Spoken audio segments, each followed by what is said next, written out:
Box 13, with the star of Paramount Pictures, Alan Ladd, as Dan Holliday.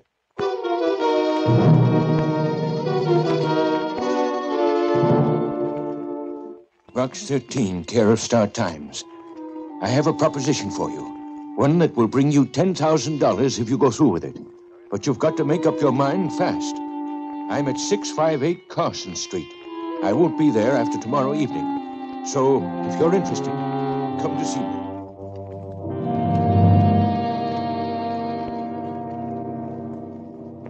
If you are interested, come to see me. Bring this letter to identify yourself and come to flat number 6. Remember, you've got to hurry. That was it. No signature to the letter. Just that sense of urgency that made me feel as though the writer were afraid. He was. And later, I was.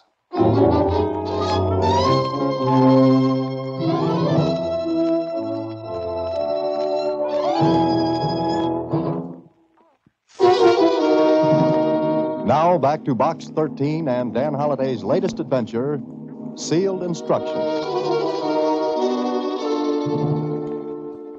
Well, Susie, what do you make of it? He's in an awful hurry, Mr. Holliday. That he is. And he mentions $10,000. Uh-huh. And that, as they say in books, is a lot of gold watches. He doesn't even sign his name. I bet he's an income tax invasion. What? He's an income tax evasion? Susie, evader. Well, one or the other. He's got $10,000. Uh-huh. Okay, Susie, it looks like the best letter of the bunch for this week. So my address for the next hour or so will be 658 Carson Street. Carson Street ran through one of those neighborhoods where the houses sat one on top of the other. Crowded, dirty, and teeming with people, trucks, and more people. I found number 658, knocked on the door of flat number 6. Yes? Who is it? Who is it?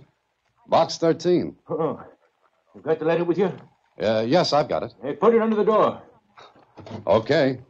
Here it comes.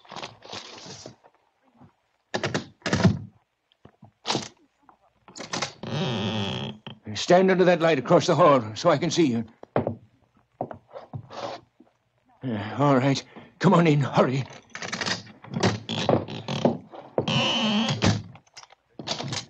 Sit down. Hey, no. Keep away from the window. The shade's down. No one can see you. Keep away from it. You've got enough bolts and chains on that door to hold off a tribe of Indians. I know what I'm doing. Now, let me get a good look at you. In the yellow light that came from the one globe dangling from the ceiling, the man looked at me. And I looked at him. He was about 50. His face was drawn and pinched. His hands shook and his eyes, squinty and sharp, slid over me.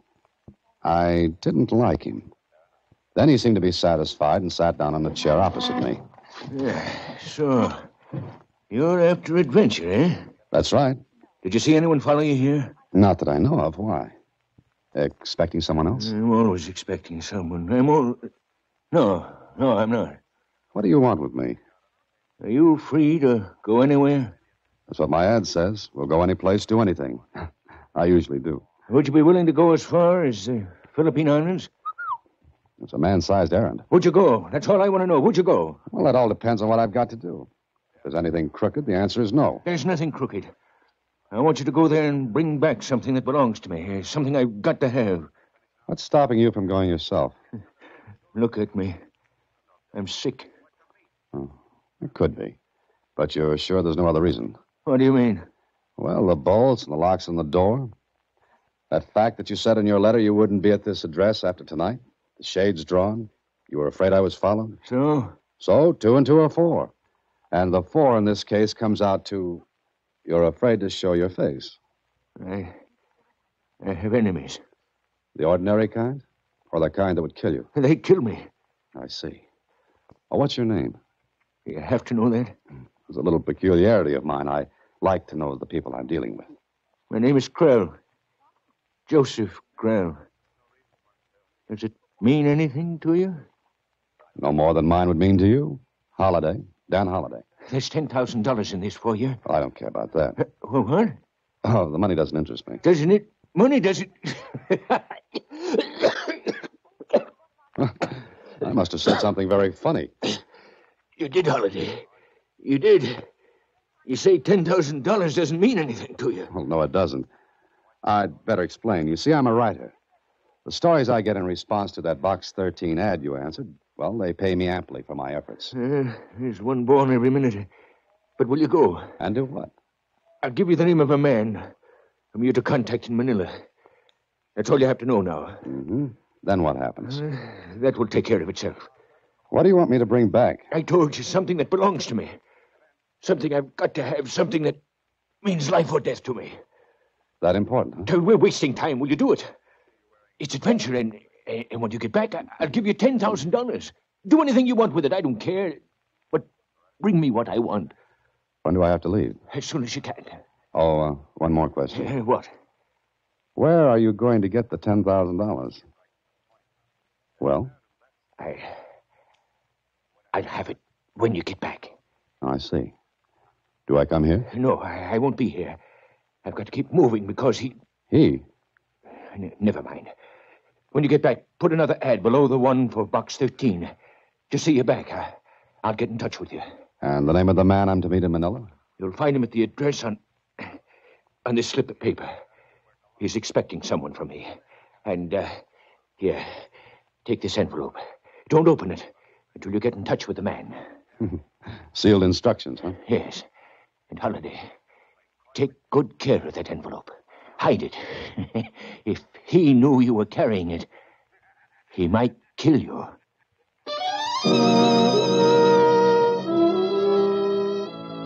And with that little gem as a bon voyage from Krell, I left him.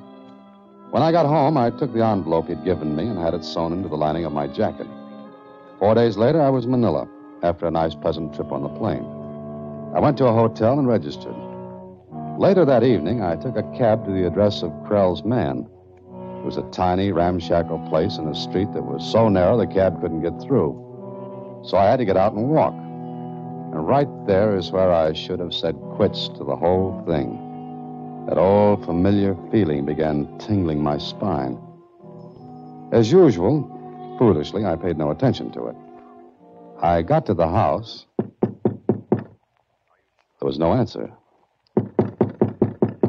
I tried the door. It was pitch black inside. I closed the door behind me.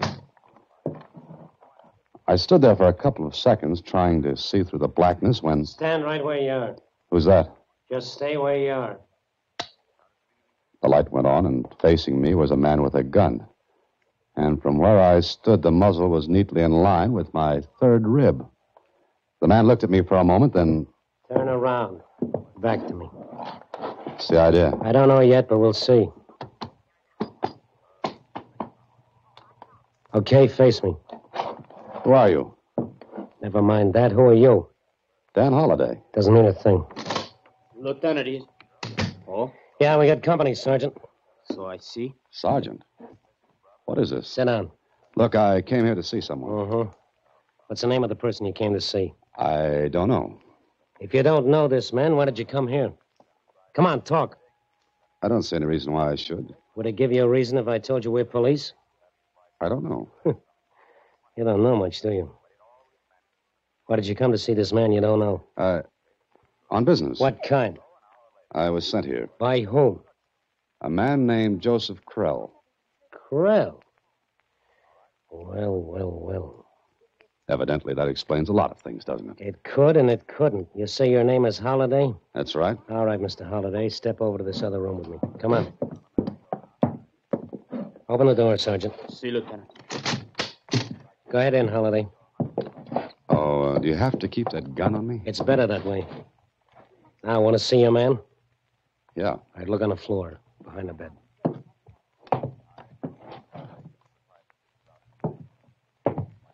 Now you've seen him. Who killed him? We'd like to know that, too. You didn't think I did. Maybe you'd like to talk now. Tell us why you came here, why you had to see Carlos. Carlos? Yeah, the name of the deceased. All right, Lieutenant... Lieutenant Keith, Manila Police. This is Sergeant Enrique Cotis. Okay, I was sent here by Joseph Krell. I was to see this Carlos. Why? I don't know. I was to give him an envelope. Where is it? At the hotel. And we'll find out about that later. Now, this Krell, why did he send you? He couldn't come himself. But whatever it was he wanted me to bring back, he said it meant life and death to him. He offered me $10,000 to get it for him. Oh. What was in the envelope? I don't know. Is that your stock answer? Now, look, I'm telling the truth. If you don't believe it, check with the police in the States. Verify my identity. We will. But first, let's get something straight. Well, that would be a pleasure. Krell sent you for something that was worth $10,000 to him. Did anyone else know about it? Well, hardly. Why hardly? Because Krell said I might be killed. Oh, mm-hmm. And you didn't talk to anyone on the plane about it? No. Okay, we'll go back to your hotel and check on a few things. Sergeant? See, Lieutenant. Stay here. No one in or out. Meet me at headquarters as soon as you can get away. See. Now, Holiday, we'll see how much trouble you're really in.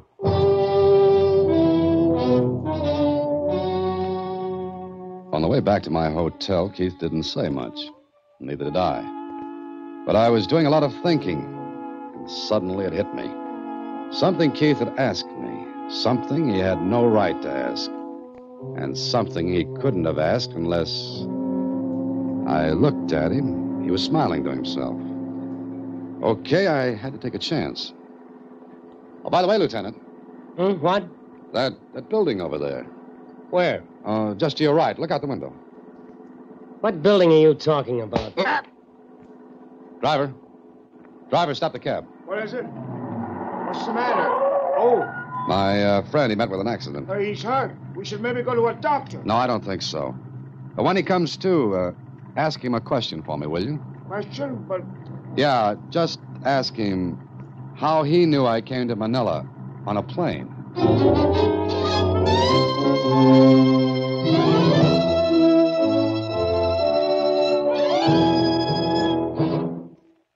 And now back to Sealed Instructions, another Box 13 adventure starring Alan Ladd as Dan Holliday.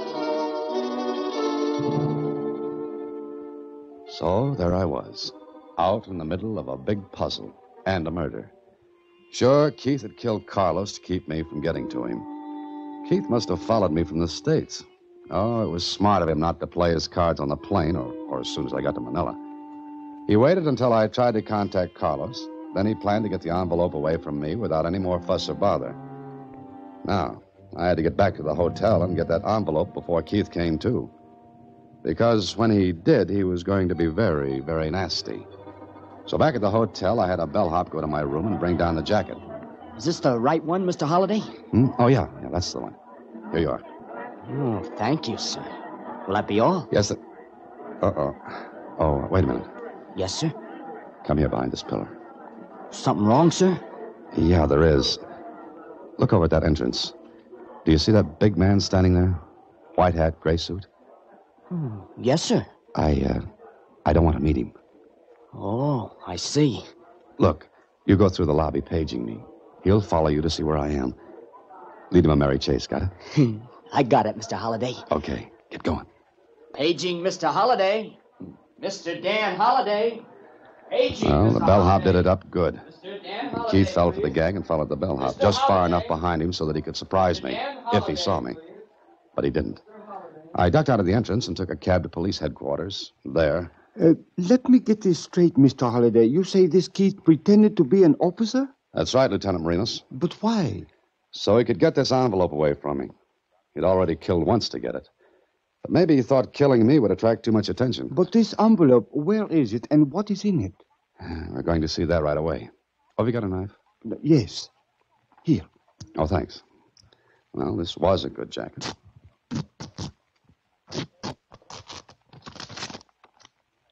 Here it is. Open it. Sure. Well, what's this? May I see it? Here you are. This is very curious, Mr. Holliday. It looks like a map. It's half a map, Lieutenant Marinos. Carlos had the other half. Of course, of course. But a map of what and to what? To whatever Krell wanted. Krell? Yeah, that's the name. Why? You did not mention his name before. Why not? Well, I didn't think it was important. To the Filipinos, it is very important. I don't get it. Why? During the Japanese occupation of the islands, Joseph Krell was a collaborator. Oh, no wonder he didn't dare come back. But the rest of this business, how does it fit in? I do not know as yet. However, I think I have an idea, Mr. Holliday. Yes, what's that? Before the war, before the Japanese invasion, Krell was a gambler. It was known that he ran a gambling house with a partner. Partner? Keith? That could be, although Keith was not his name then. So, what's the rest of your idea? The partner fled when the Japanese came. Krell did not.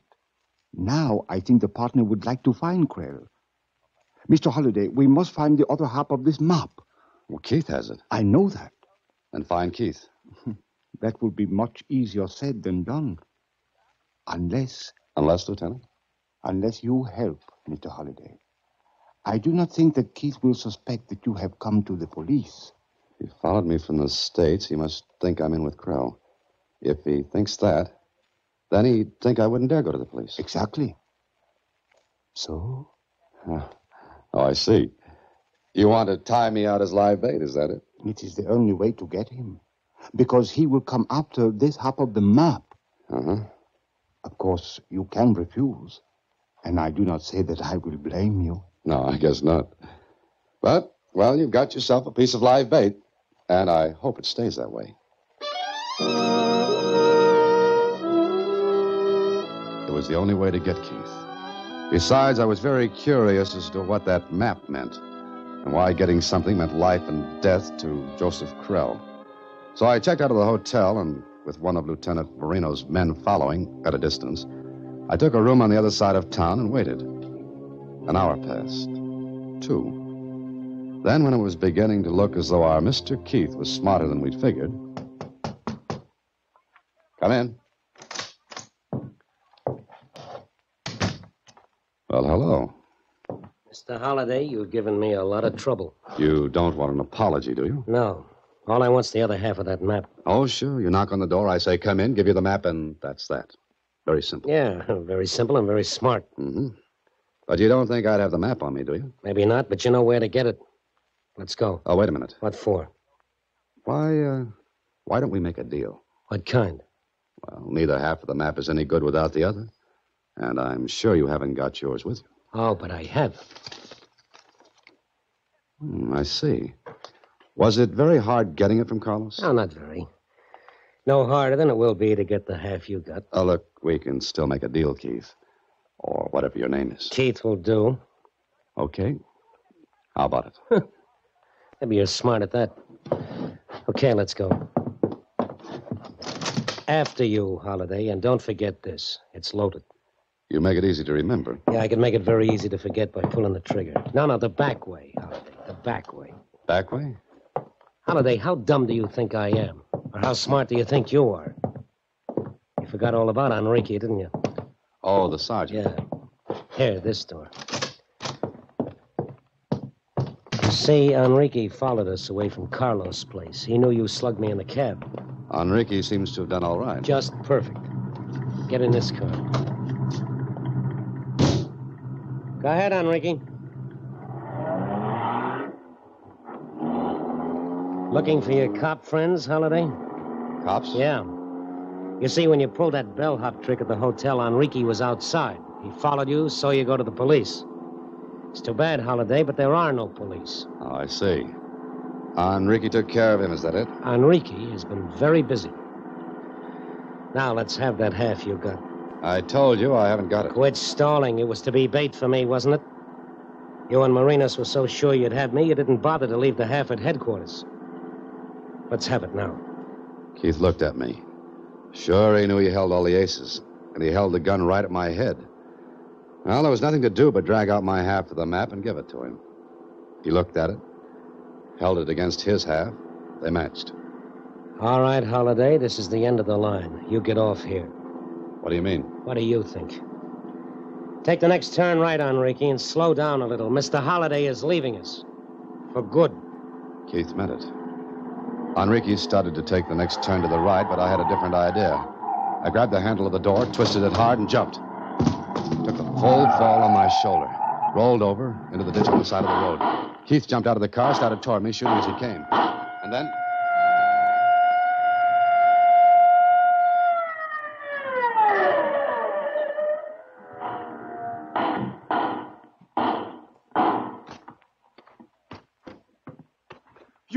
You are not hurt, Mr. Holliday? No, I'm not, Lieutenant. Oh, I am glad. We are a majority of 2, Lieutenant Marinos.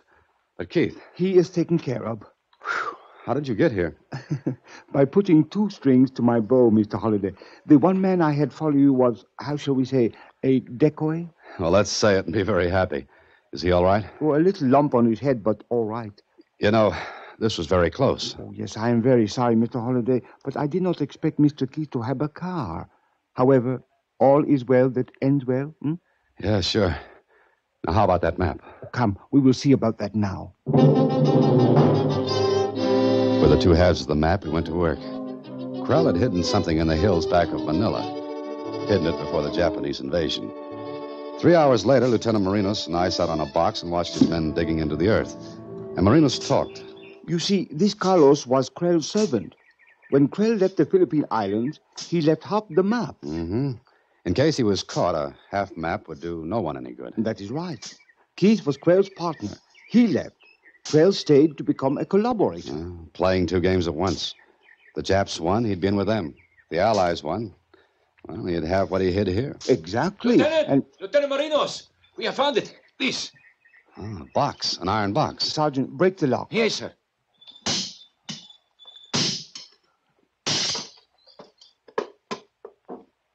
Mr. Holliday, you may have the honor of opening it. Oh, thanks. I lifted the lid and unwrapped a large package done up in waterproofed oiled silk. It is quite a lot of money, yes? Quite a lot of money. Perhaps $500,000, Mr. Holliday. From the looks of it, yes. And it all belongs to Mr. Krell, a man who betrayed my people and his country. We shall be happy to hold it in trust for him until he cares to come and claim it. Yeah. I think I'll take him back something else, though. Something else? What? That. What? That over there.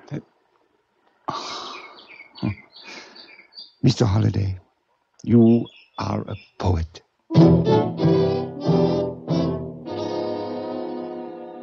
I left Manila the next day with Lieutenant Marinos saying goodbye.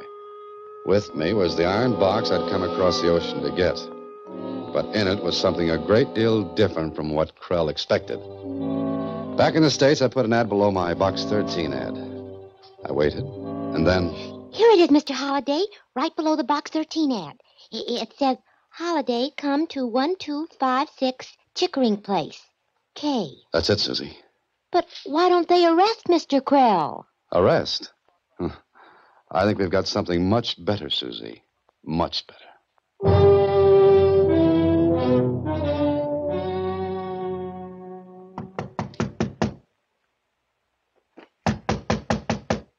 Who is it? Holliday. Let me in.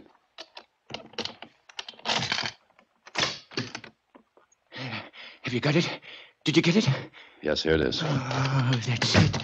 Yes, that's it, Holliday. I've waited so long for this. So very long. I know you have, Krell. And I'm very anxious to see what you think about it. You didn't open it. The lock looks like it was opened. Why don't you look inside, Krell? Yes, I've saved this key. Oh, your ex-partner is dead. Oh. Now you won't have to worry about him killing you for double-crossing him. Good. I pay you well, Holliday. I pay you well. With what? With this. Surprised? It's gone. Yes, you took it. But I brought you something in place of the money, Krell. The flag of the new Philippine Republic. The flag of a people you betrayed. I'll kill you. You're very sick, aren't you, Krell?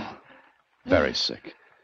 You'd never live to stand trial, but you could have lived well on all that money.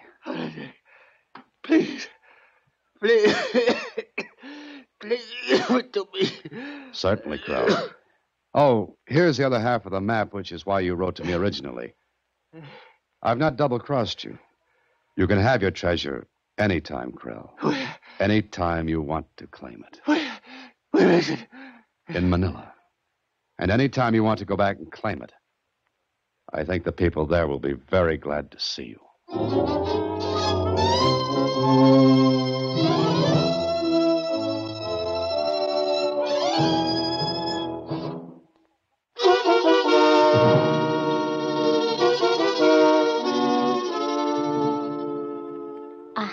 million. Wow. Who does it belong to, Mr. Holliday? To Mr. Krell.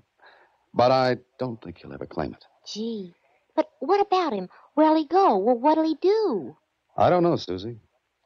And I don't think I really care about a man who would double-cross his own country. Well, anyway, it was exciting for you. You know, I wish I could take a plane trip like that sometime. A plane... Good night, Susie. Next week, same time, through the courtesy of Paramount Pictures, Alan Ladd stars as Dan Holliday in Box 13. Box 13 is directed by Richard Sandville, with this week's original story written by Charles Gurnett. Original music is composed and conducted by Rudy Schrager. Part of Susie is played by Sylvia Picker. Production is supervised by Vern Karstensen. Box 13 is a Mayfair production from Hollywood. Watch for Alan Ladd in his latest Paramount picture.